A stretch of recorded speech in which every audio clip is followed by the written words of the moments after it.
Jenin kilig match, sa kanilang ginanap na unang anibersaryo ng kasintahang si Jericho.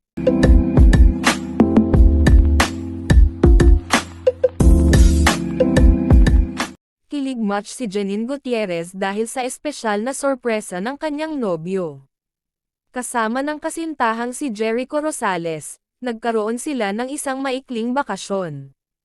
Hindi lang iyon, kundi binigyan pa siya ni Jericho ng isang bouquet of flowers.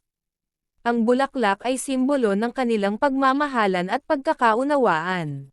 Ang okasyon ay lalo pang naging makulay dahil ito ang kanilang first-year anniversary. Sa bawat larawan na ibinahagi nila, makikita ang saya at lambingan. Kilig na kilig ang mga netizens nang makita ang mga sweet moments nilang dalawa. Maraming tagahanga ang nagkomento ng positibo at puno ng pagbati. Ipinakita ni Jericho na mahalaga sa kanya ang pagpaparamdam ng pagmamahal kay Jenin. Sa simpleng sorpresa, naipadama niya ang pagiging maalaga at romantic partner. Hindi may kakaila ang chemistry ng dalawa na nagustuhan ng kanilang followers. Maraming netizens ang nagsabing bagay na bagay sila sa isa't isa.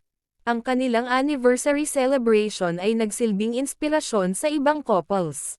Makikita rin sa mga larawan ang kasimplehan ngunit espesyal na pagmamahalan.